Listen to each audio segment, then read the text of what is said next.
puisque les élections municipales doivent croiser le mouvement social, elles doivent croiser aussi la réflexion politique et la mobilisation dans tous les domaines. Sans plus attendre, je passe la parole pour le parti de gauche à Éric Coquerel.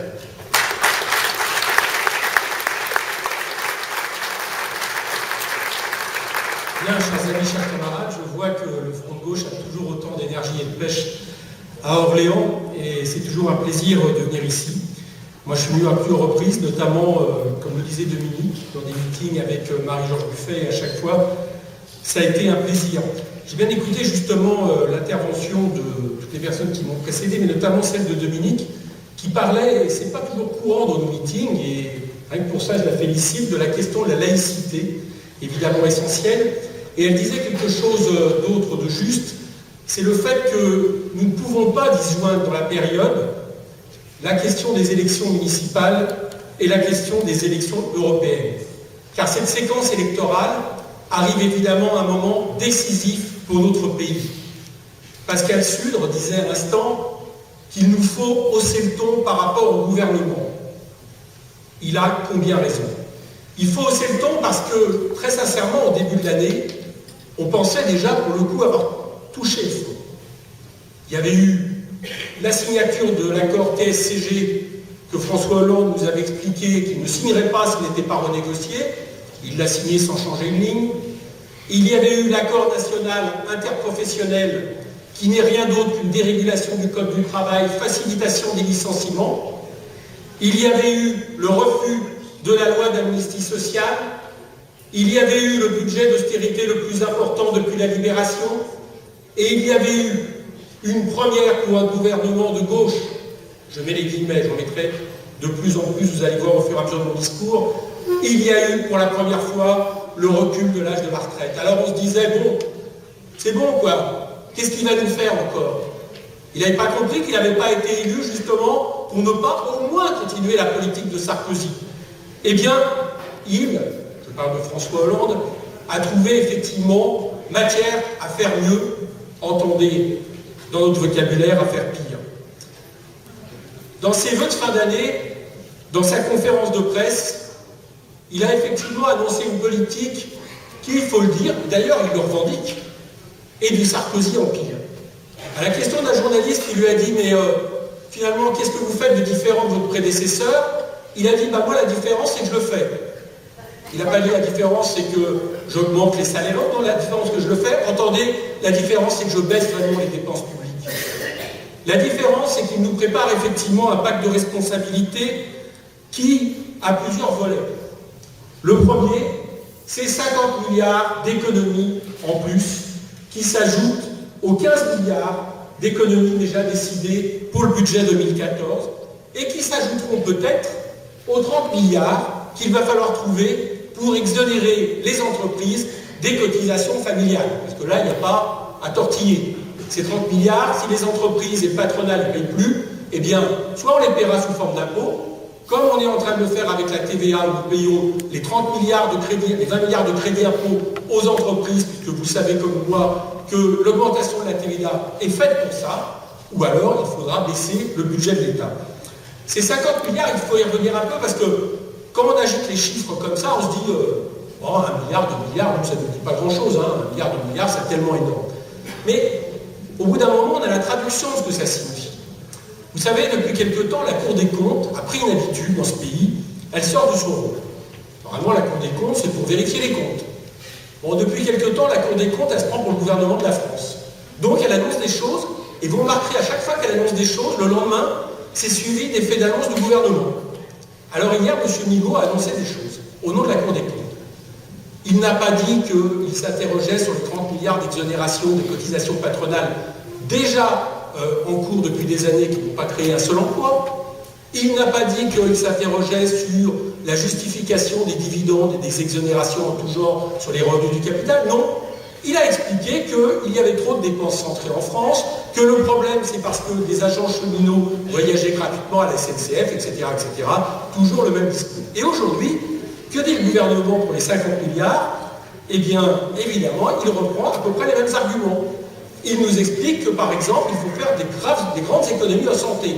Parce que, bien évidemment, comme chacun sait, ce pays dépense trop en santé. Alors on cherche, on se dit, tiens, qu'est-ce qu'il propose? il propose par exemple que les diabétiques soient moins soignés. Bien sûr, c'est écrit. Hein. Il propose par exemple aussi qu'on augmente, qu'on accroisse les dégâts de la loi Bachelot. C'est-à-dire moins d'hôpitaux, moins de lits dans les hôpitaux, etc., etc. Il propose le gel de salaire des fonctionnaires. Autrement dit, on voit bien que derrière ces 50 milliards, eh bien, se cache évidemment une politique d'austérité. La deuxième chose, c'est que dans ce qu'il a annoncé, je viendrai sur la question de la politique de l'offre tout à l'heure, mais il a annoncé à nouveau que son modèle, c'était Madame Merkel. Bien. Là aussi, il va falloir s'arrêter quelques minutes pour comprendre ce que ça signifie. Donc son modèle, c'est le modèle capitaliste allemand. C'est quoi le modèle capitaliste allemand? C'est comme ça a commencé au début des années 2000 avec un social-démocrate, Schröder. Qu'est-ce qu'a fait Schröder? Il a fait une politique de déflation salariale. La déflation salariale, c'est ce que nous subissons aujourd'hui. On estime qu'il y a trop de salaires, que le coût du travail c'est trop cher, etc., etc., etc. Donc, on baisse les salaires, on baisse les charges, ce qu'ils appellent les charges sociales et tout ça, et évidemment, nous le savons, comme le disait Pascal tout à l'heure, ne sont en réalité que des salaires socialisés. Ce qui s'est passé en Allemagne, quand ça a été fait, il n'y a pas de miracle, c'est que ça a contracté le marché intérieur. Le marché intérieur, vous prenez tous les chiffres à la mi-temps des années 2000, les Allemands sont en retard sur nous à tout niveau. Augmentation du chômage, augmentation des déficits, etc., etc. Qu'est-ce qu'a fait l'Allemagne par rapport à ça? Eh bien, elle a décidé de contrebalancer cette réduction des marchés intérieurs par un modèle d'exportation. Elle s'est mis donc à exporter vers tous les pays européens en profitant d'un euro fort qui permet justement de limiter les questions de concurrence, et donc elle a tablé sa politique sur l'exportation. Voilà ce que nous propose François Hollande. Et le problème avec cette politique, c'est que la politique d'exportation, ça a plusieurs défauts. Le premier de fond, qu'on va tous comprendre, c'est que ça, en réalité, ça renvoie les peuples les uns contre les autres. Ça incite les classes ouvrières de tous les pays, et bien finalement à faire de plus en plus de sacrifices pour exporter et pour essayer de faire mieux que le voisin dans une espèce de nivellement par le bas généralisé. Premier problème. Deuxième problème, évidemment tout le monde comprendra, c'est que comme la part du gâteau n'est pas extensible, dès lors que tout le monde exporte, si tout le monde exporte, au bout d'un moment, les intérêts de l'exportation se neutralisent. Et puis troisième chose de l'exportation, et c'est évidemment le problème que connaît l'Union européenne en plus de la crise structurelle du capitalisme, c'est que pour exporter, il faut qu'à un moment donné, vous ayez des gens qui vous achètent vos produits.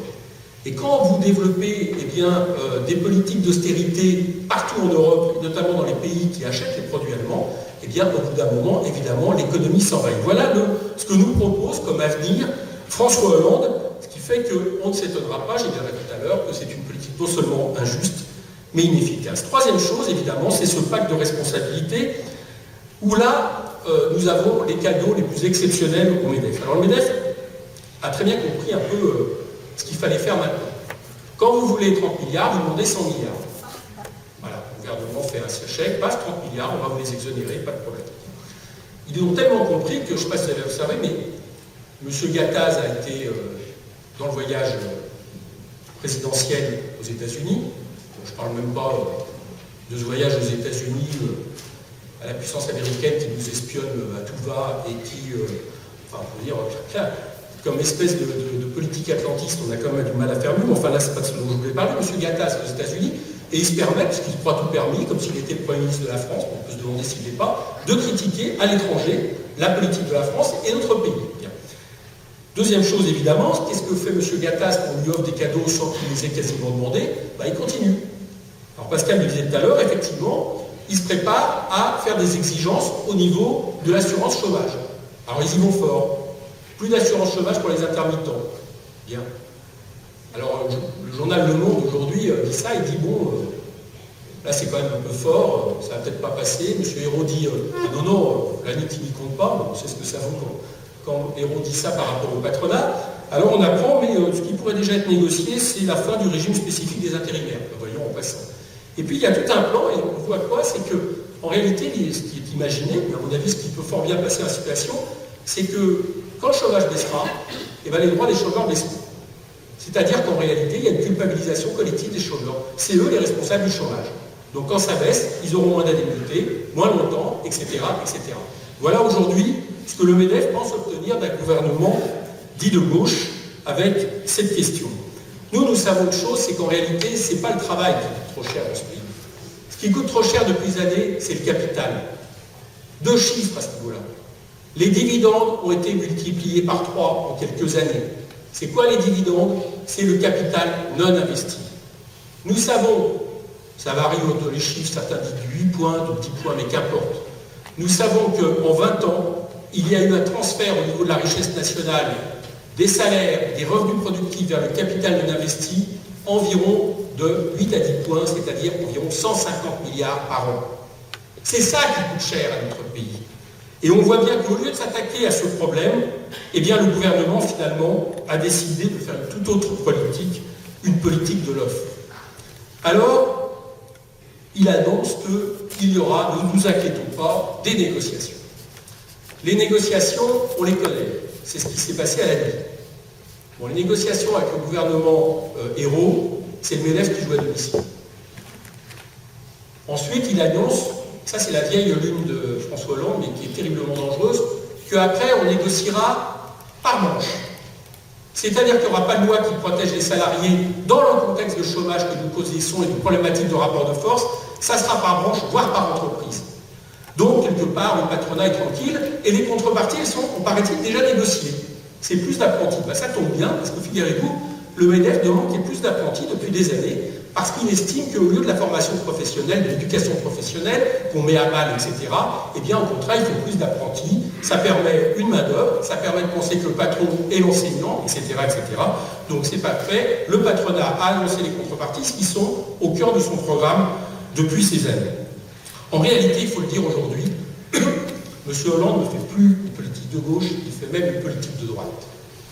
Je crois que, pour bien comprendre ce qui est en train de se passer, parce que ce n'est pas par plaisir que je dis ça, il faut revenir à ce qu'est la gauche, aux sources de la gauche. La gauche est née le 28 août 1789 à l'Assemblée constituante. Ce jour-là, pour économiser un vote, on a demandé à ceux qui étaient contre le droit de veto du roi de se mettre à gauche de l'Assemblée. Et on a demandé à ceux qui étaient pour le maintien du droit de veto du roi de se mettre à droite de l'Assemblée. Ce jour-là, on a demandé à gauche sur la question centrale de qui est le souverain. Est-ce que c'est le peuple souverain ou est-ce que c'est le monarque ou le marché? La gauche n'est donc première loi sur la question de la souveraineté populaire. Mais ce qu'on ignore souvent, c'est que ce jour-là, à gauche, c'est le tiers-état qui s'est rangé. Et à droite, c'est le clergé et les nobles. Autrement dit, à gauche, c'est ceux qui vivent de leur travail.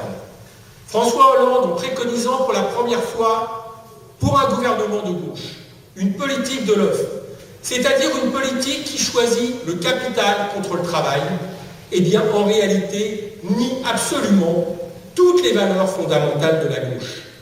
Voilà où nous en sommes venus.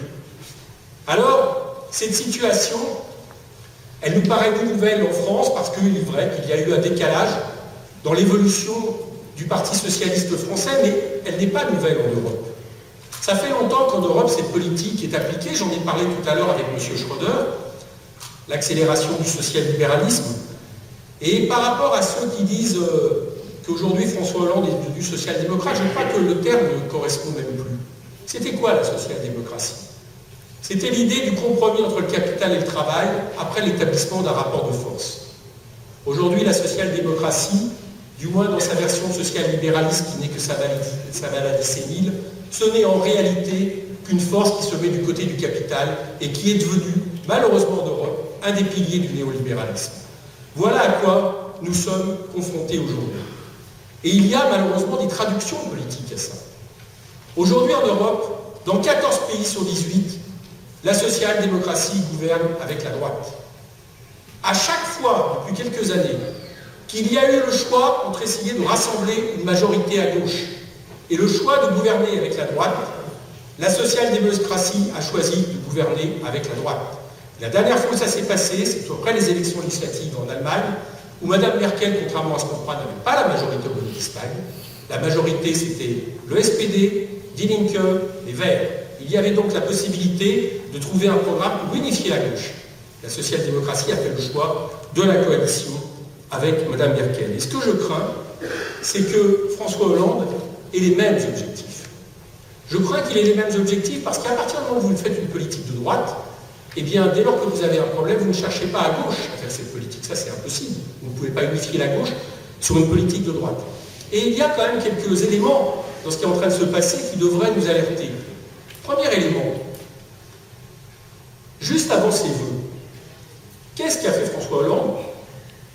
Il a fait un décret, François Hollande et son gouvernement, où il a décidé d'autoriser le travail dominical le dimanche dans les magasins de bricolage. Alors, je vous rassure tout de suite, il se trouve qu'hier, le Conseil constitutionnel, plus à gauche de François Hollande, a estimé que c'était contre-constitutionnel. Mais n'empêche, il l'a imaginé. C'est pas par hasard.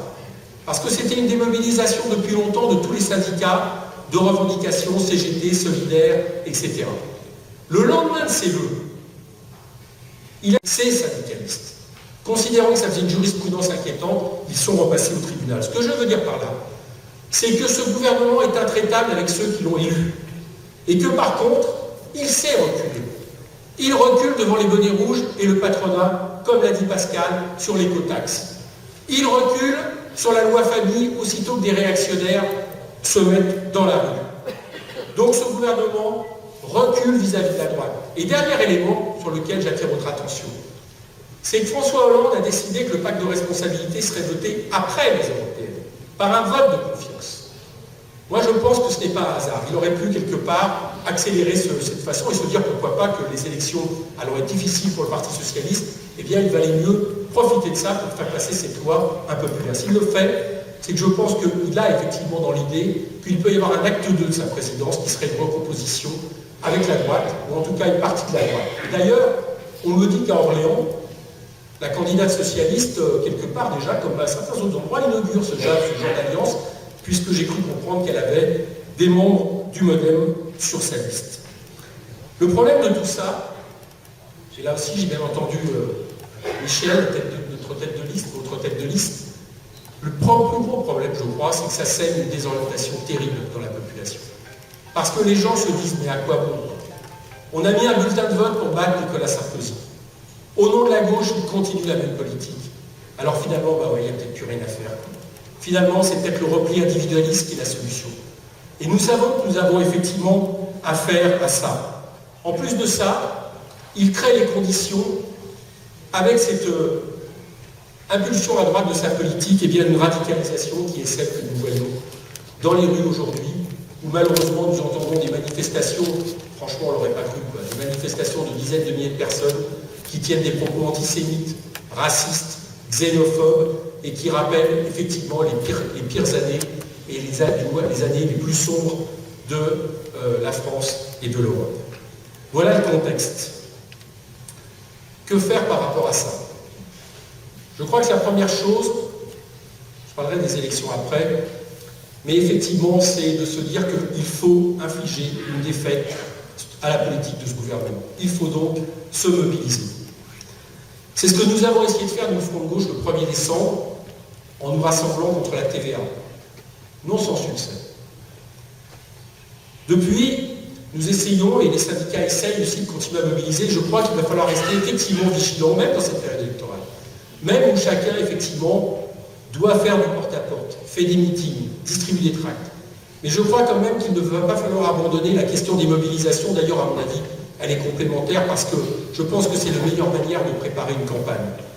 Alors oui, par exemple, le Front de Gauche est en train de préparer un grand appel unitaire qui serait un appel large, un grand front politique, nous espérons social, syndical, contre le pacte de responsabilité.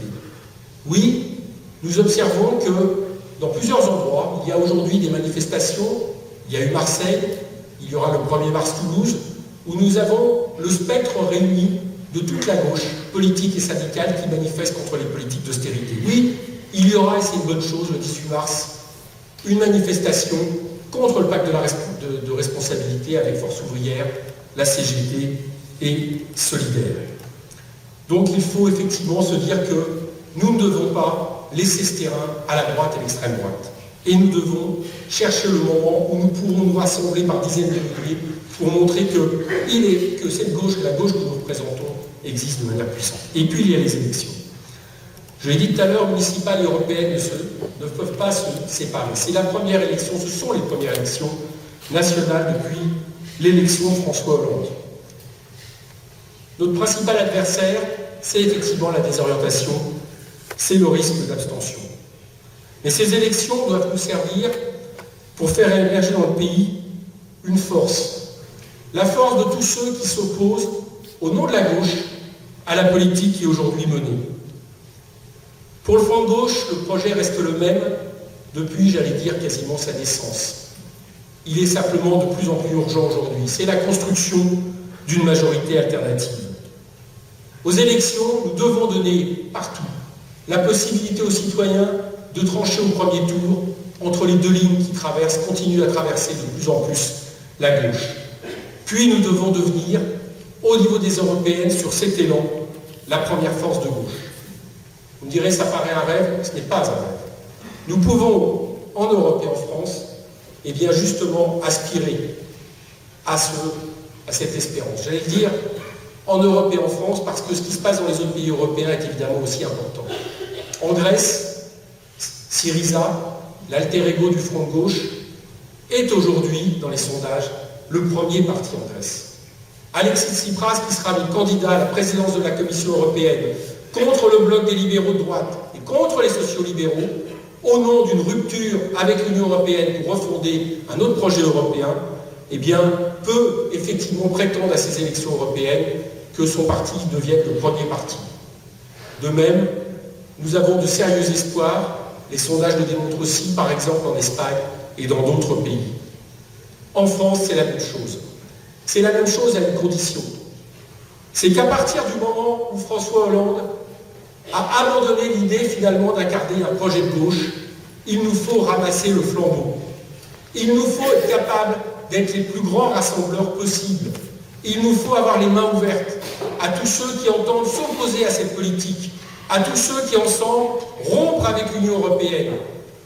Nous avons entendu que, au Parti socialiste, la gauche du Parti socialiste vient de faire un appel qui critique la politique de l'œuvre de François Hollande. Oh, je dis que, chat échaudé craignant l'eau froide, nous attendrons des actes avant de croire sur parole ses camarades. Parce que malheureusement, ce que nous constatons depuis plusieurs votes à l'Assemblée, c'est qu'il y a moins en moins de socialistes qui s'abstiennent ou qui votent contre. Mais qu'importe. Nous sommes d'accord pour leur dire venez aux actes. Et bien évidemment, dans les actes, il va y en avoir un très rapide, c'est le fait de se mobiliser contre le pacte de responsabilité et évidemment de s'engager à voter non contre ce pacte de responsabilité au moment où il sera soumis à l'Assemblée. Nous devons être ouverts par rapport à Europe Écologie, au moins tous ceux qui, comme Noël Mamère ou Eva Joly, se posent effectivement des questions par rapport à la politique gouvernementale. Nous devons être ouverts aussi aux organisations de la gauche radicale, comme le NPA. Mais plus largement, je crois que si François Hollande aujourd'hui se présentait à la présidentielle, je ne pense pas qu'il serait élu. Je ne crois pas pour autant que ce soit le rapport de force dans le pays. Je crois que si nous nous donnons la peine, il reste une majorité. De cette majorité qui a voulu battre Nicolas Sarkozy, qui est disponible pour un projet socialiste, écologique, républicain. Je crois que c'est notre responsabilité, celle du Front de gauche, plus que jamais. C'est pour ça que c'est une responsabilité historique, d'être le moteur, d'être le déclencheur d'une telle majorité. Alors ça passe, je l'ai dit, en premier lieu, puisque c'est ce premier scrutin, par ces élections municipales. Comme dans 75% des villes de plus de 20 000 habitants, Orléans va présenter une liste autonome au premier tour. J'observe que, là aussi, le talent est présent. J'ai bien entendu les différentes interventions. Il est présent avec, non pas seulement des paroles, non pas seulement des compétitions d'ego, mais avec des mesures de radicalité concrètes. Et je crois notamment que la question de l'eau, absolument fondamentale à reconquérir comme service public, est quelque chose qui honore cette liste. J'entends aussi, et je vais une nouvelle fois parler de ce que j'ai entendu, de ce que disait Dominique, j'entends aussi qu'il faut effectivement, à travers cette campagne, que le Front de gauche reprenne son bâton de pèlerin. C'est quoi? C'est le fait que nous ne pouvons pas faire un Front de gauche qui est cantonné aux organisations et aux militants qui le fondent. Nous devons être capables d'ouvrir profondément le Front de gauche. Je dirais presque que c'est une condition pour que dans les années à venir, ils parviennent à l'objectif qui s'est fixé. Oui, je crois que dans ces élections municipales, et je pense, je ne sais pas si Orléans le fait, mais je crois que dans ces cas-là, il faudrait essayer de le faire. Nous ranimions les assemblées citoyennes. qui devrait être la marque du Front de gauche, pour permettre effectivement une application citoyenne sans laquelle il n'y aura pas de transformation radicale dans notre pays. Enfin, et je conclurai là-dessus, je crois et je dirais à tous les électeurs, toutes les électrices qui nous entendent aujourd'hui, que dans une ville comme Orléans, où il y a évidemment nécessité de battre la droite, eh bien la meilleure façon de battre la droite, c'est de mettre le Front de gauche en tête de la gauche pour le deuxième tour. Et à ce niveau-là, entre Michel, Dominique et Olivier, je crois que nous avons là une liste combative qui peut se donner les plus larges ambitions. Le Front de gauche ne vivra que s'il a les ambitions qui doivent être les siennes, c'est-à-dire de révolutionner la gauche pour révolutionner notre pays et ensuite refonder l'Europe. Merci.